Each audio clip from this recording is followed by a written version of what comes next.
Hello, everyone. Welcome to Weekend Waypoints, a production of SEC Extra and D1Baseball.com. Joe Healy here to wrap up Thursday's action around the SEC, take a peek forward at Friday for you. Obviously, a quite busy Thursday around the SEC. Went somewhat late into the night, not just because the A&M Arkansas game started late, but also it went 11 innings. So it pushed deep into the night, but that was the marquee game going into the day, and it actually ended up being our game of the day. So let's go ahead and start there with our game of the day. That is Texas A&M 1, Arkansas 0 in 11 innings. As always, I'll pull up the box score here so we can follow along. But I think the thing I liked most about this game was just that it's a kind of a classic SEC series opening pitchers duel that we don't see very much of. Certainly not this season. Just it's been such an offensive sport and such an offensive conference. Basically outside of Hagen Smith, on a week-to-week basis, you don't know where your outstanding pitching performances are going to come from, and we happen to get two in this game by the starters, Hagen Smith and Ryan Prager, and by the bullpens largely. And the teams went about it a little bit differently. I'll show you. It's kind of humorous. With Arkansas here, you flip over and you've got 7 pitchers here, right? After Smith, Gackle threw 2 2/3, but then no one else more than an inning. And then A&M, just 2 guys, Prager and Aschenbeck. So they went about it very, very differently. But as you can see here, a lot of zeros. Arkansas with 9 hits. They had some opportunities at various points, but A&M always able to wiggle out of trouble. Hagen Smith, the more dominant of the two. He ended up with 14 strikeouts. He is now Arkansas's all-time leader in strikeouts, passing Nick Schmidt, who also wore number 33, funny enough.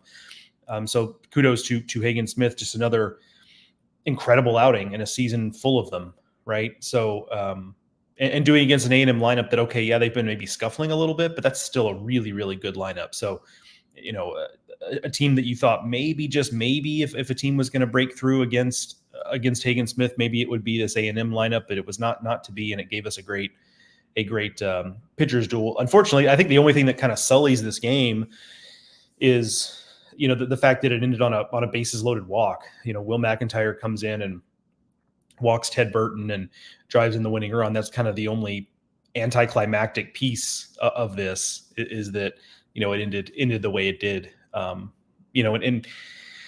I think it tells you something about where Arkansas is with its bullpen, that, maybe they were just holding for later in the series or what have you, but maybe the idea was that Gackle would throw the bulk innings out of the bullpen Thursday, and he did 2 2/3.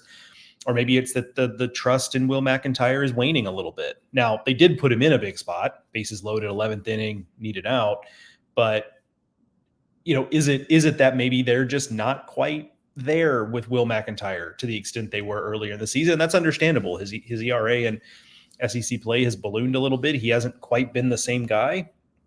So that would be understandable. But you kind of hated to see a game like that end that way. And a pretty well played game. 1 error through the 11 innings, like really, really a well played game, considering they were playing on a wet field that had some, at least early in the game, some ponds out there. It's not those aren't easy conditions to play in, and the teams did a nice job of it. So looking forward to the rest of the series.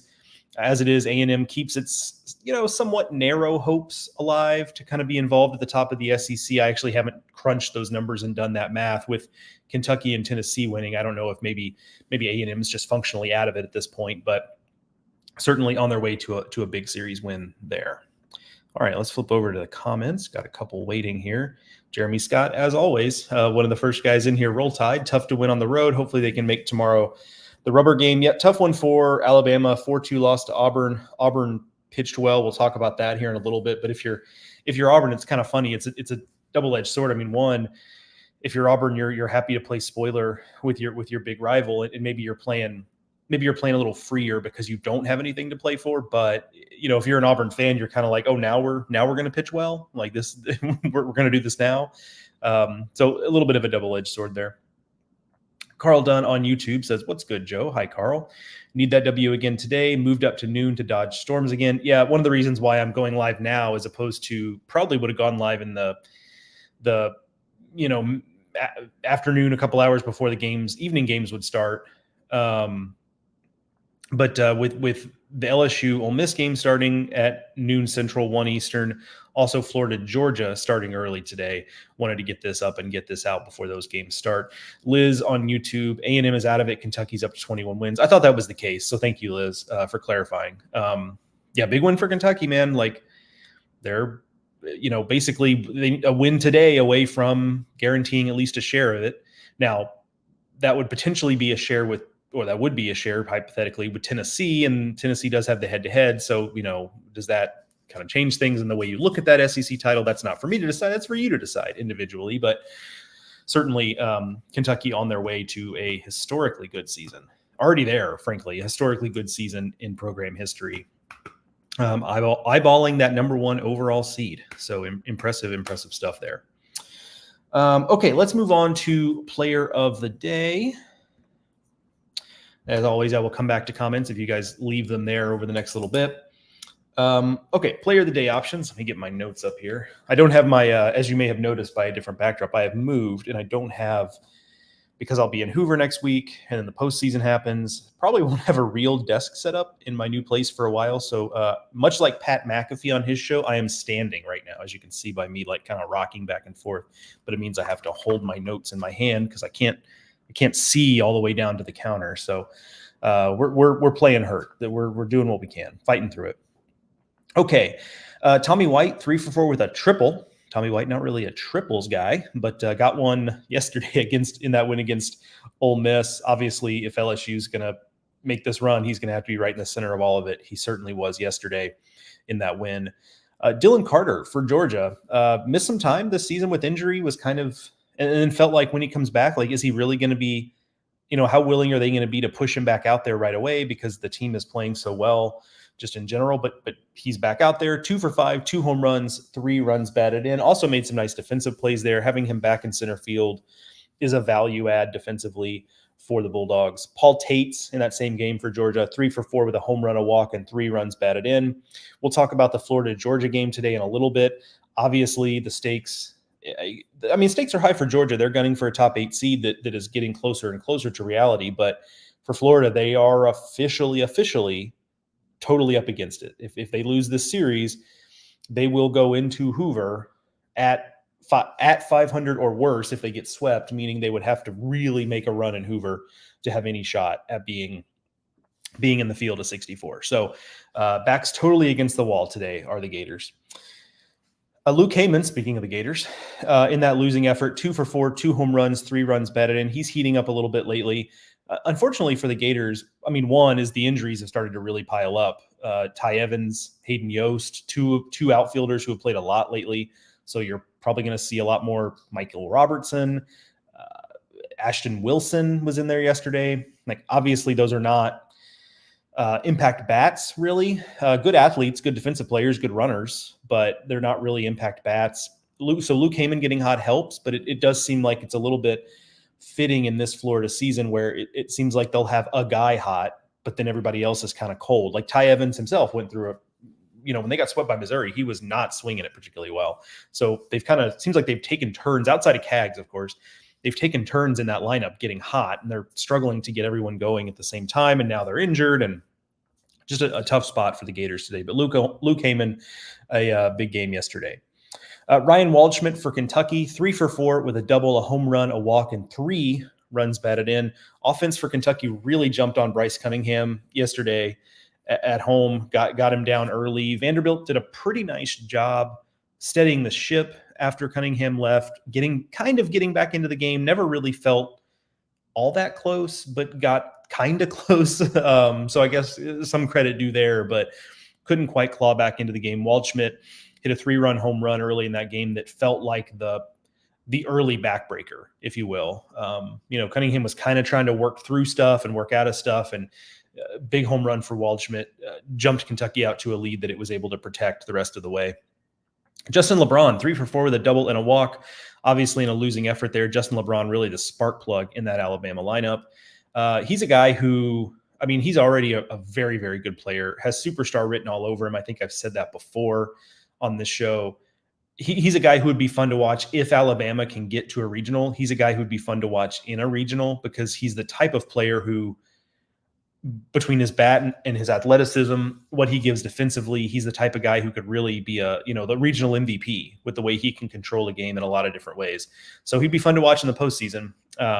We'll see if Alabama can get there. And that reminds me of something I was thinking about with Florida, and that, if Florida doesn't make a regional, like how much of a bummer is it that, for us as fans, but also for ESPN to not have CAGs in the postseason, right? To put Florida games on in a primetime spot, to put CAGs on in the spotlight. And because he's obviously one of a handful of players that casual sports fans know. And so, getting him into the postseason would be pretty big in that regard. And as someone who I'm a fan of college baseball, like I want college baseball's biggest stars on the biggest stages. Now, obviously, Florida hasn't earned it, so they don't get a pass because we'd like to see their cool players in the postseason.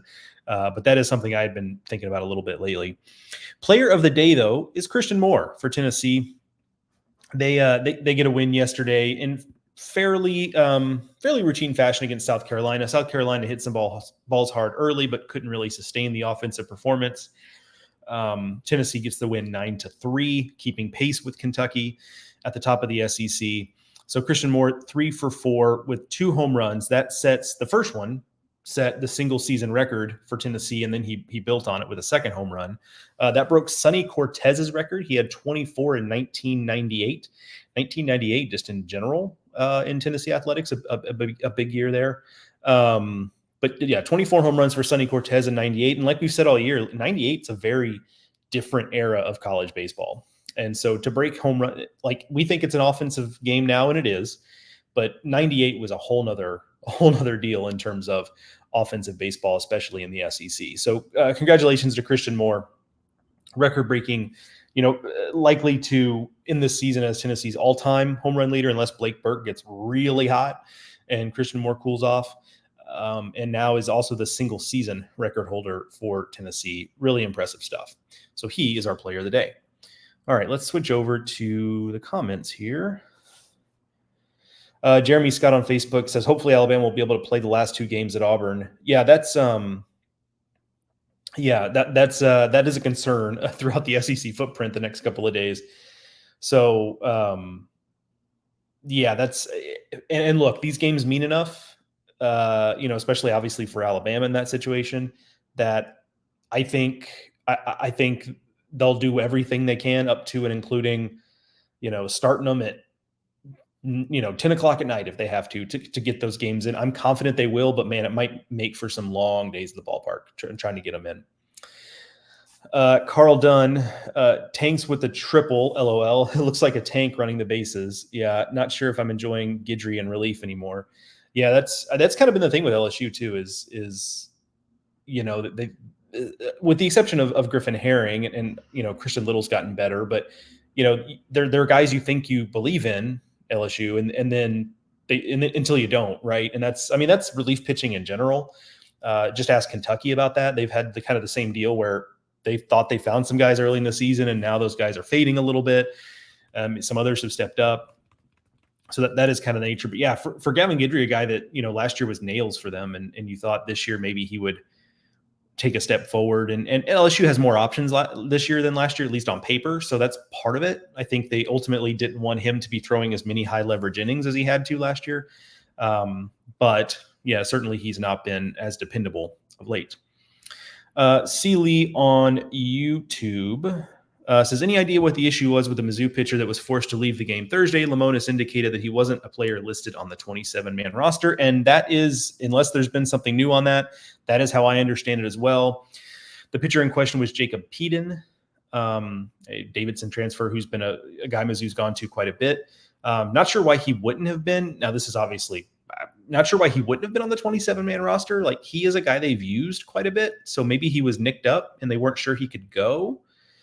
I also am not really sure, maybe we'll never know, but I'm not really sure how you would get to a point where you're putting in a pitcher who's not on the 27-man roster. Like, how would you not know he wasn't on your 27? Because usually the lineup cards, if you've ever seen inside the dugout or seen it tweeted out, they've got the lineups and they've got available pitchers down on the bottom, kind of in the bullpen. And you wouldn't put, you wouldn't put a pitcher that was not on the, I wouldn't think a pitcher who's not on the roster on that available pitchers list. So there had to have been signals crossed somewhere at Mizzou.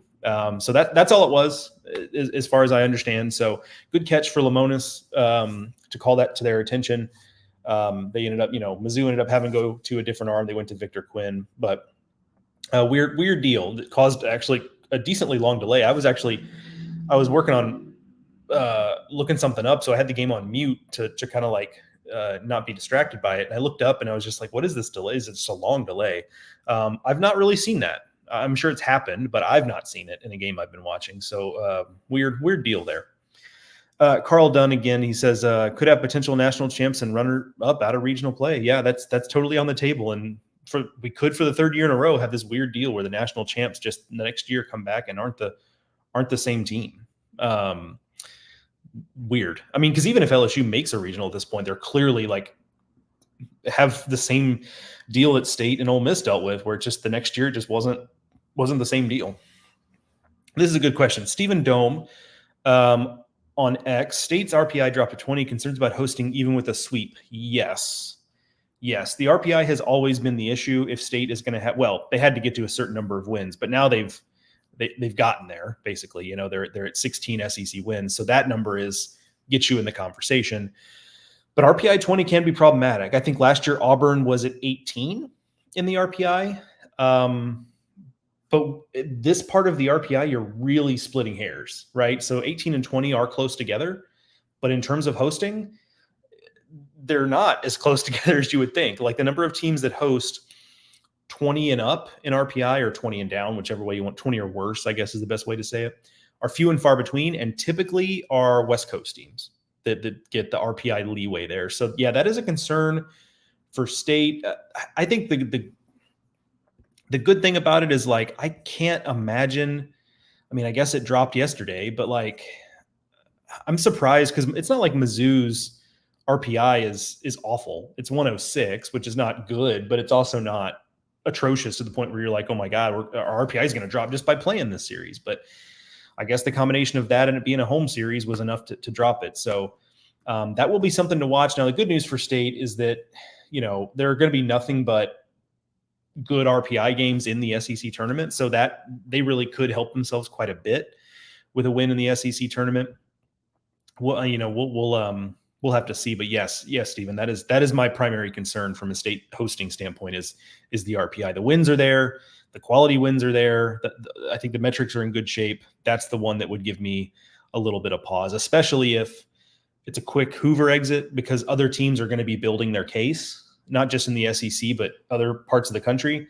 And sometimes it seems to me, this is just Joe's opinion, the quick exits in the conference tourney, sometimes unless your resume is just bulletproof, sometimes you can get kind of passed that week and almost like forgotten a little bit if you're out on Tuesday and then the rest of the country plays through Sunday. It's easy to feel like you get a little bit passed over. Also true of the bubble, by the way.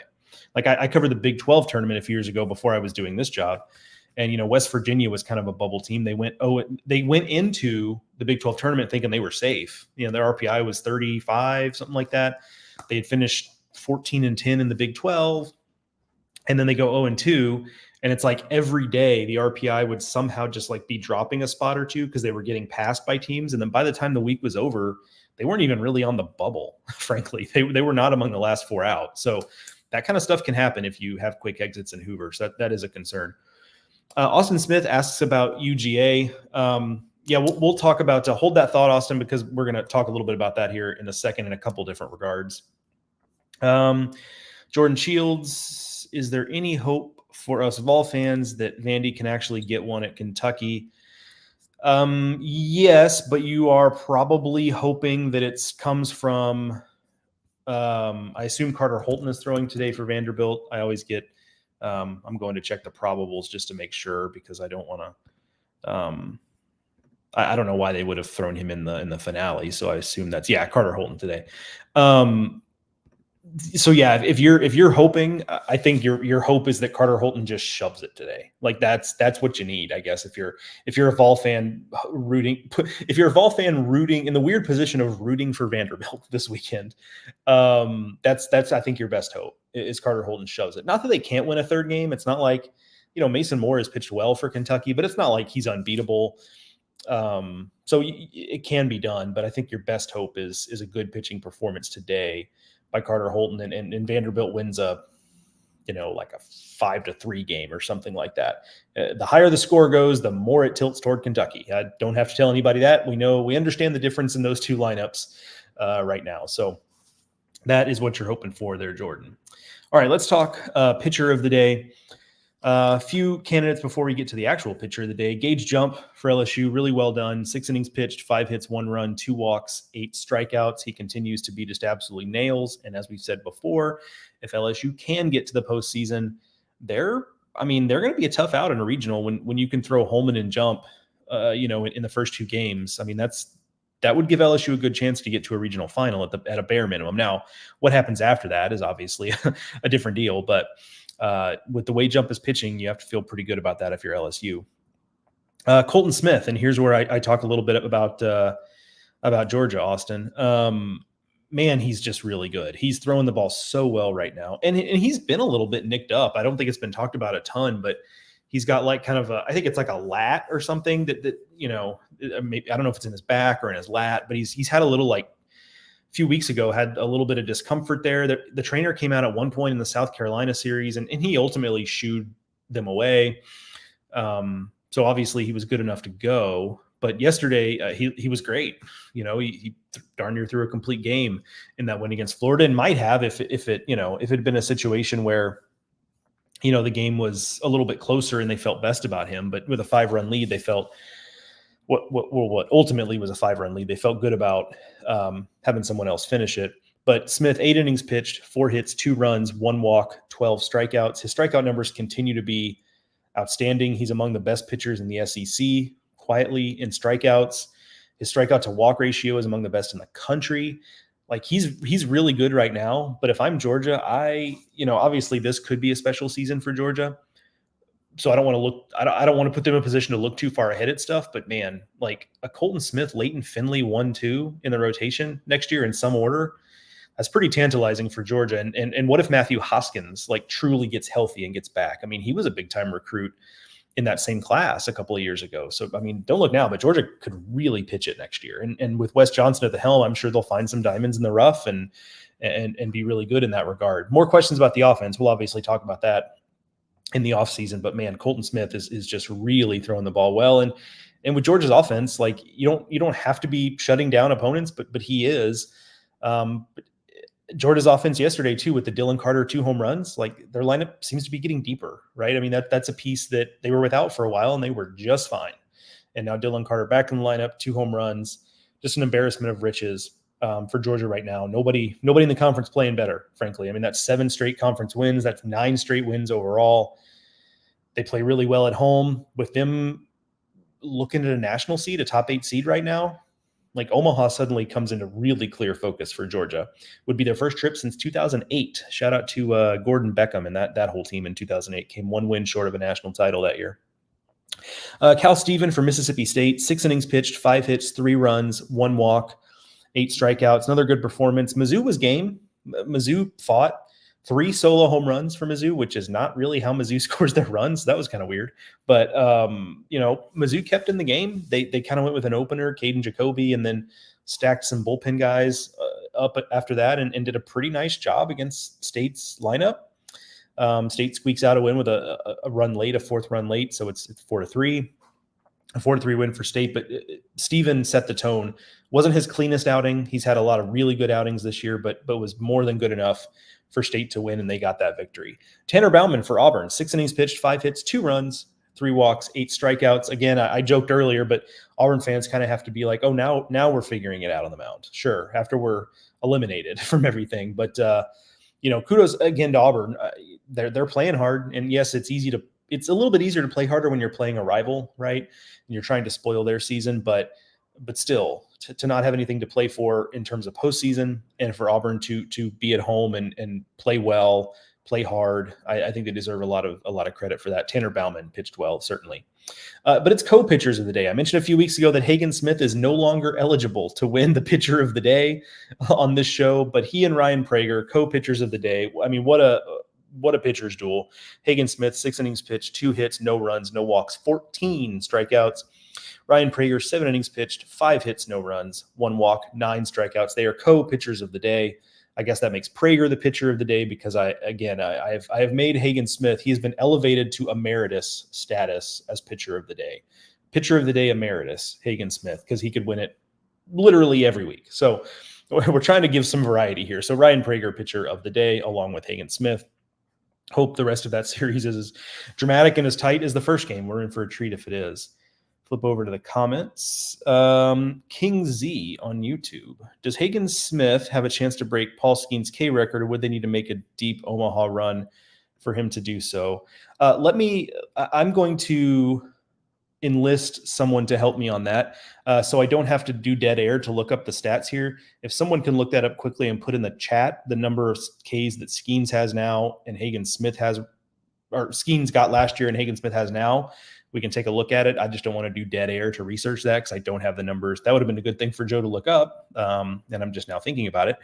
But quickly, while hopefully someone does that, and I'll look it up if no one has it in there. But game of the day today, Florida at Georgia. Will be getting started here in about 15 minutes. Quick turnaround.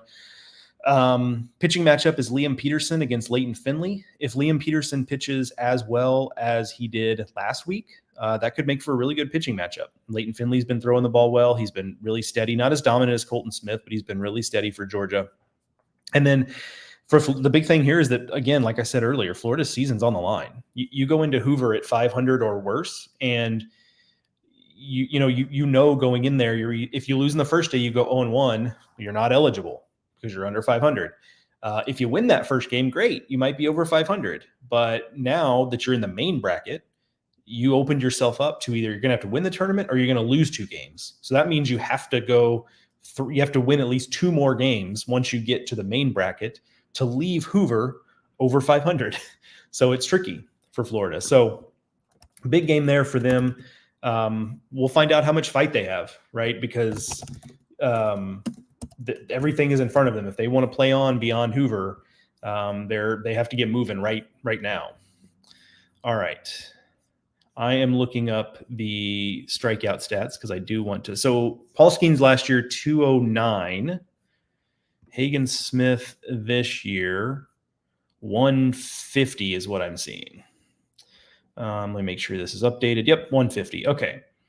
So 59 strikeouts. Let's just do quick math. 50, let's say 60, just because obviously he'd have to get 60 to break the record. 60 strikeouts. So we're going to Hoover start, regional start, super regional start. That's 3. So that would be 60 divided by 3 is 20. So that's out of reach. So let's say they get to Omaha, first Omaha start. So now you're 60 divided by 4. That's 15. I mean, he can strike out 15, but I wouldn't say average 15. So I would say to your question, King, like they would need a deep Omaha run because I think he would need at least a second start in Omaha, because if you can get it to where, 5 starts, I think you start to get into the realm of possibility there. So yeah, deep Omaha run, which is not to take anything away from what Smith has done. One of the things that's interesting about, and I think impressive, is now I'm not going to do this math live on the show, but like per 9, I think there's a pretty decent chance he's going to be better than Skeens, because he's no, Steven says on X, not sure you added a conference tournament start with Hagen Smith. So let's go over it again. So need 60 strikeouts. So Hoover, so conference tournament start, regional, super regional, first Omaha start, if they get that far, obviously. 60 divided by 4 is 15 strikeouts per game. That is probably a little bit rich. It's possible. Anything's possible with him, especially if he gets good matchups in regional and supers. But I think ideally he'd get a 5th start moving from this point forward. That would be a second Omaha start. So yeah, it would require a deep run for me. But per nine, like he's really only throwing 6 innings per start, and Skeens was throwing quite a bit more than that. Like I've got his game by game up last year. Now a lot of 6 inning starts for him, but his last 4 starts, basically the entire postseason, went 7 2/3 or more. All but one of his last 8 starts went at least 7. So he had more innings than Hagen Smith. So on a per 9 basis, Smith I think he's probably going to be better than Paul Skeens if, Arkansas gives him 4 or 5 more starts. Because he's been just as dominant. The numbers are right there. Like earlier in the season, he was a little off the pace. That James Madison start was kind of dragging down his numbers for a while, but now he's obviously broken out of that and has corrected for that, and has been just as dominant, in some ways more dominant than what Skeens was last year. Tanner Harris on YouTube. Good morning, Joe, and good morning to everyone except the Arkansas offense. Yeah, going to have to be a better day for Arkansas. Shane Sadeo on the mound for Texas A&M. Tough customer, but only his second conference start. He was great last week against Ole Miss, but we'll see what he does this time. Certainly, I understand Arkansas fans being again a little bit nonplussed with the offensive production for their team. I totally get that. All right, folks, that's going to do it for this edition of Weekend Waypoints, production of SEC Extra and D1Baseball.com. Quick reminder, SEC Tournament Preview live stream Monday, May 20th. That is this coming Monday, 8:30 Eastern, 7:30 Central. Looking forward to seeing you all there. Bring your questions. Mark and I will not only preview the tournament with a focus, of course, on those first games on Tuesday, we will also do some Q&A. So bring your questions about individual players, about field of 64 stuff, bracketology stuff, because Mark will be there so he can do a lot of that work for me, which is great. So whatever you got questions about, we will answer. Nonsense questions. I love a good nonsense question. So you can even bring some of those if you'd like and lighten the mood a bit. But either way, looking forward to doing that on Monday. And if you miss it live, there will be the recording, just like there is with this show. So it won't disappear on you. So if you want to watch it afterwards, you can certainly do that as well. All right, folks, enjoy the baseball today, which starts here in about 10 minutes. And I will talk to you guys tomorrow morning. Have a good one.